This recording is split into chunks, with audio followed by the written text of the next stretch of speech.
Welcome, everyone. This is the angriest man in Orlando checking in with everyone. Yes, it's Tuesday. I'm here. I'm live. It's going to be exciting. We're going to go over a few things tonight. It's going to be a fairly quick show. I know everyone's got the holidays coming up. They're looking at that and saying, okay, hey, what am I going to watch while the family's here? Because I don't want to interact with the damn family. Here you go. Here's a show to watch. We're going to do it. All right. So, a great thought was brought to my attention, and I thought I'd open the show up with this thought.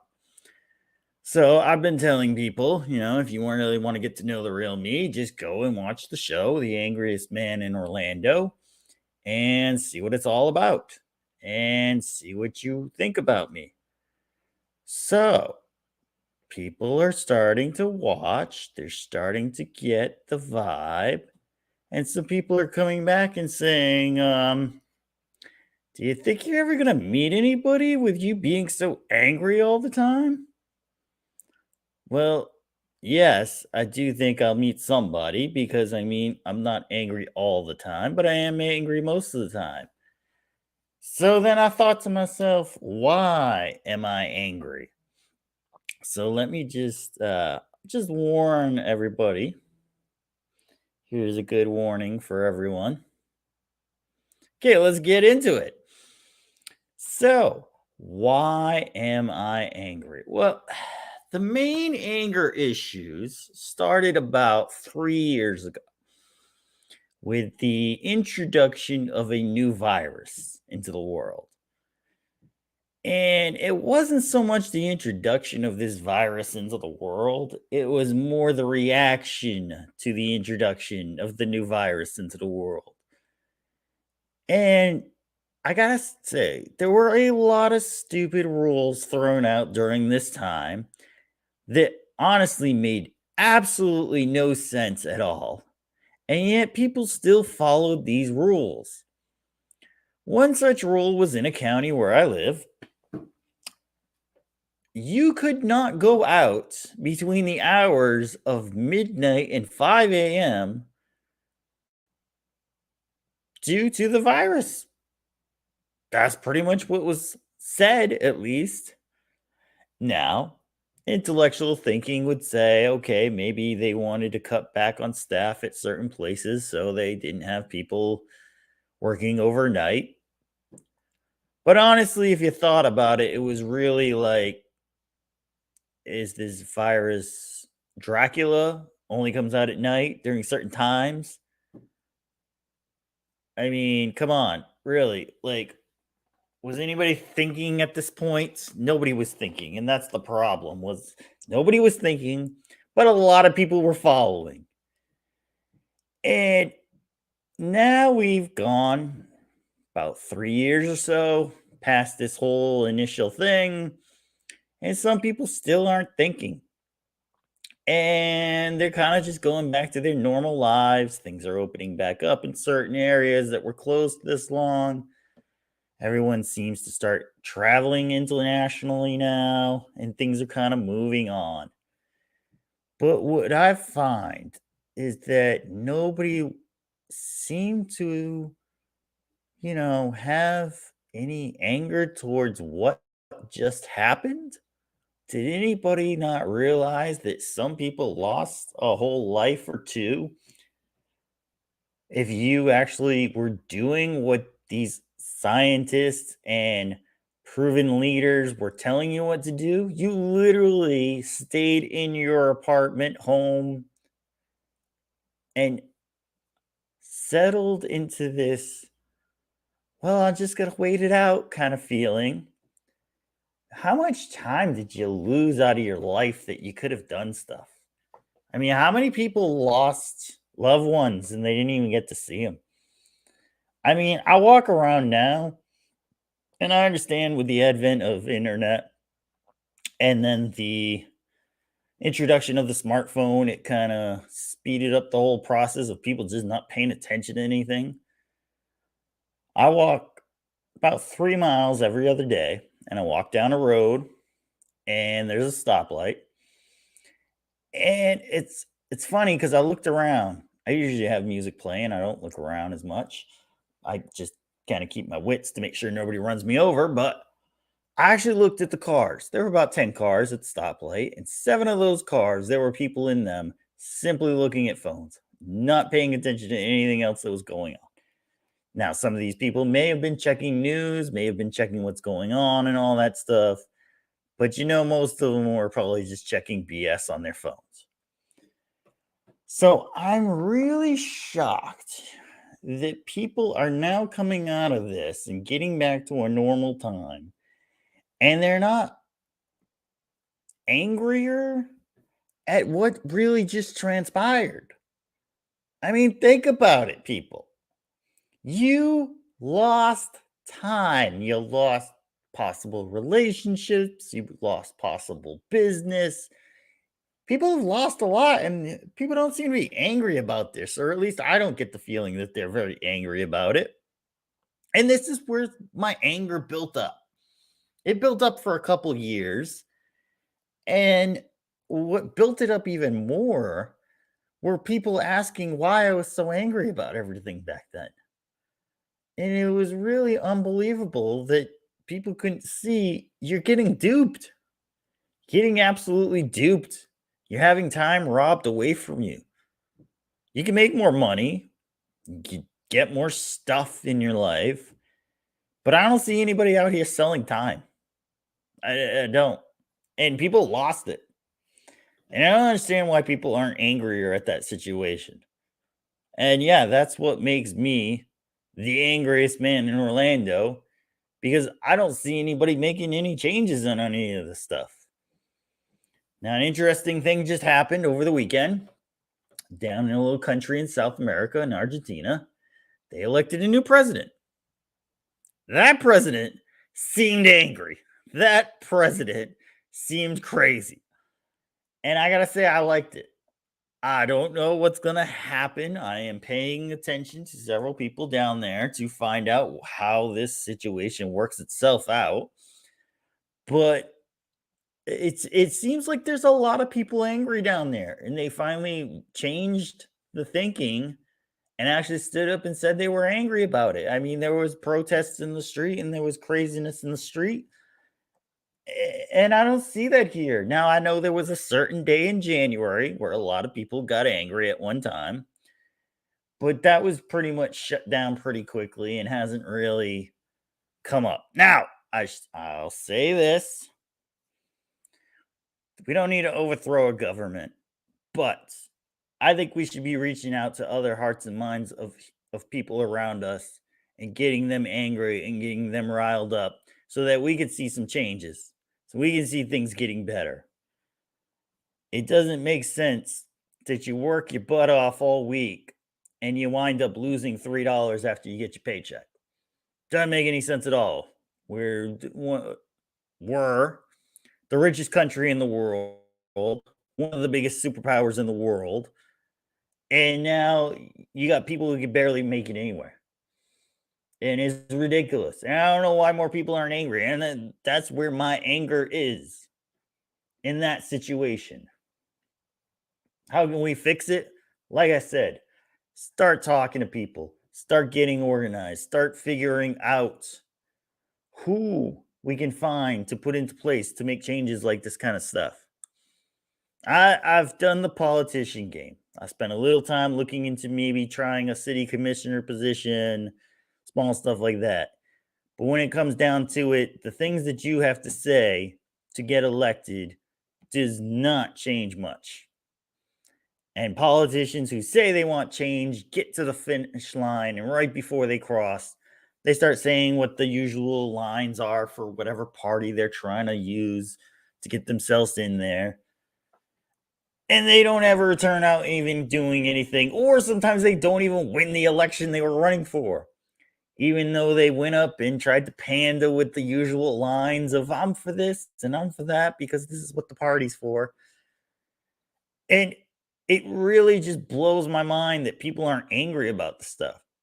Like, I see people, they're just driving around, checking their smartphones for whatever new gossips out there, whatever new deals are out there. When can I buy a new home? When can I buy a new car? Oh, I think I need a new job. Oh, what's their face doing? Like, is anybody angry? I mean, if you're angry, let me know in the comments. Am I the only one that's angry? So that's where my anger comes from.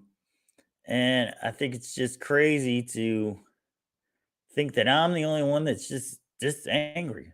But I am the angriest man in Orlando. My name is Anthony. So let me know what you're angry about in the comments. Let me know if you're as angry as I am, and let me know what can be done to change all this. Maybe I can end this show and not be the angriest man in Orlando, but we'll see. We'll go with it. We'll see what we can do. So I got quite a few things on tap for today. So I know in one of our last shows, I said I was going to go out and I was going to try to film what's going on in the world. And here's what I thought was going to happen. Because when I got out there, it wasn't out there. There weren't a lot of people. A lot of people were going home. It was craziness because, you figure, hey, you're at this huge concert event. It's music going on. You want to come out. You want to stay partying. You want to keep doing stuff. Well, that didn't happen. But I found video of where it might be happening. So let's go to the video. So we're going to post this up. Now, I don't know who's actually doing this because I've seen this video across several channels. And I got to say, let me just try to get this here. I'm not sure it's just one person, it could be multiple people. It's really crazy, but it seems to be catching on and going through stuff. And we're going with things here. Yeah, Manchester, United Kingdom. This is what I was hoping to see the other night. So we're going to play a few minutes of this.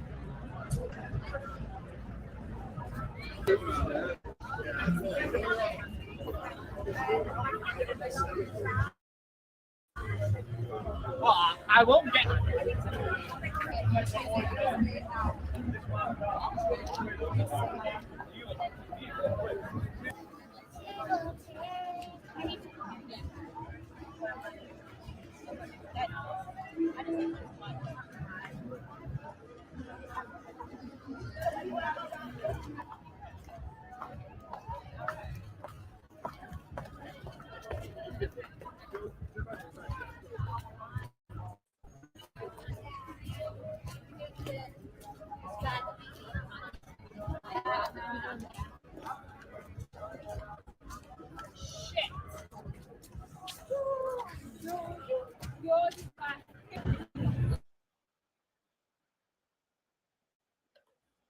So as you can see, people out about having a good time, having fun. That was what I was hoping to see out there and hoping to put out there. And it wasn't out there in Orlando. So the last weekend was this past weekend that just passed was actually a so-so time also from what I've heard. So if Manchester's place to go, which I had already been planning to go over to the UK and England in specifically next year, this pretty much is getting me to book my flight so much faster. So keep it up over there. I'm looking to go over there and have some fun and hang out with people and party. So maybe I'm not the angriest man in Orlando. I'll be the happiest man in England. We'll see how all that goes.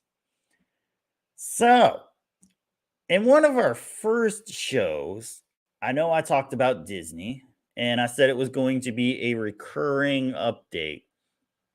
And then we were going to go through stuff and see what's going on and have fun with it because it was going to be coming up over and over and over. And what I told you was I was going to tell you why the monorail story that happened a couple weeks ago was exactly what was supposed to happen. So, as you saw in one of the previous shows, I worked on the monorails at Disney World for about 9 months from 2016 to 2017.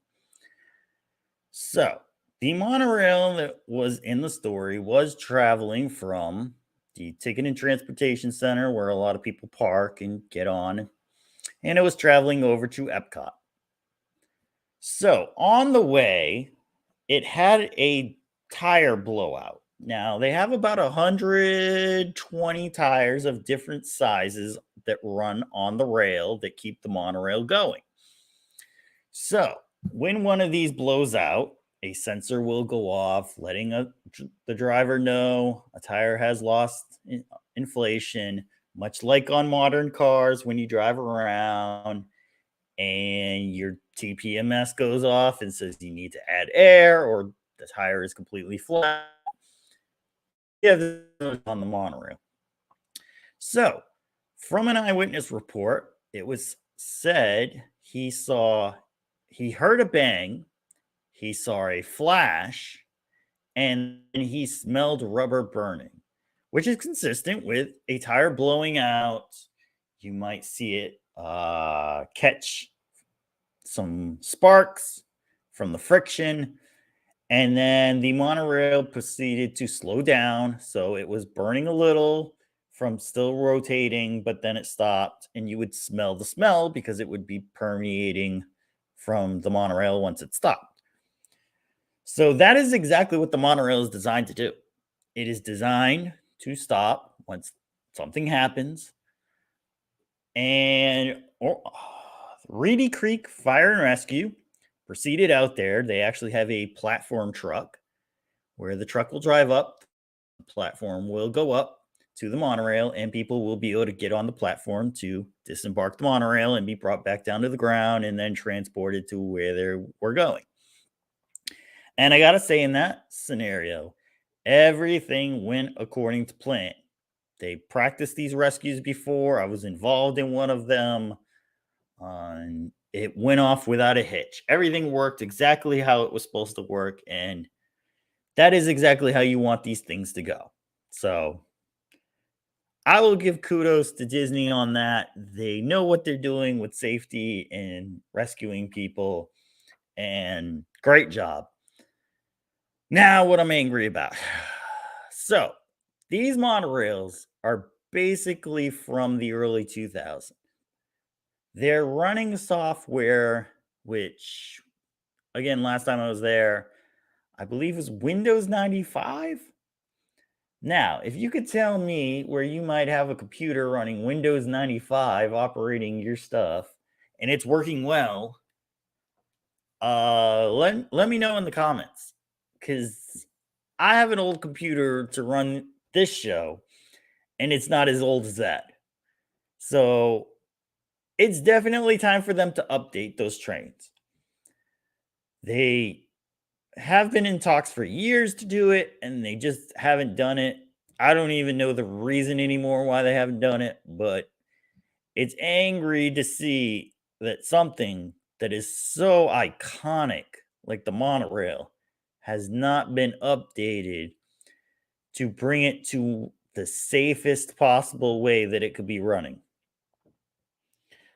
But, you need money to do that. And I hate to tell people, but, your Disney park passes are probably going to go up even more next year. And no, that money's not going to get a new monorail. That money's going to basically save their asses from these flops of movies they are putting out. So the numbers came in for the Disney Marvel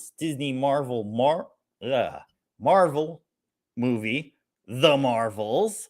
And this weekend, they only brought in about another 10 million. So they're up to, I think, with total worldwide, they're around 160 million or 66 million nationally, 196 million worldwide. This movie is an epic failure for Marvel movies. Epic failure for Marvel movies. There are some guesses now that it may just barely make the 200 million mark. I said around 300 million. I was being generous. And it's crazy, but this movie could lose $500 million for Disney Studios. So they're going to have to bail out the studios somehow. And I think a lot of that is from the parks and other entertainment industries that they have. That money is going to bail out the studio flops that they keep doing. So if you complain next year why the passes now cost close to $2,000 to go in there, that's why. That's pretty much it. But it gets better or worse, depending on who you're rooting for in this situation, which makes me angry anymore. And we got a great comment right here. Should have used money they wasted on the hotel. And that would, think you're referring to is the Star Wars Galactic Hotel. What an abysmal abomination that turns out to be. Okay. Yes, they had some full cruises when they first opened, but really, who's spending $6,000 on 2 days to go anywhere? Absolutely crazy. But their Star Wars saga gets even better. Dave Filoni, the wonderful gentleman who did Ahsoka, has now been named the chief creative officer for Lucasfilm and will be reporting to our friend Kathleen Kennedy. So he will be looking over everything that is done now for the Star Wars franchises and will be okaying or not okaying whatever he sees that comes over his desk. Is this a great move? Probably not. Probably the death of Star Wars. But I think it was already dying for the most part. You know, they haven't released a movie in theaters since the return or the rise of Skywalker. Can't even remember the damn movie, but that was about what, 2018, 2019. So it's been a while since they've been putting any Star Wars movies out. So, yes, what did I say? Dave Filoni or Dave Felony? One of them, yes. Mr. Filoni is now what you will be seeing for Star Wars. So have fun with that one. Whenever he gets to his movie he's doing that's going to resurrect Rey, that should be exciting. And I'm wondering, will it flop harder than the Marvels? We'll have to see what the budget is on that movie and be able to tell whether it was a bigger flop or the Marvels was a bigger flop. So really interesting to see. Again, I stated this in another video. The easiest way to change all of this is go back to being family oriented. Do family movies. Do not try to insert characters into other characters' lives. A great quote from Gary from Neurotic is, "You're supposed to make movies and characters, not take movies and characters." Paraphrasing there, but that was a really great message from him.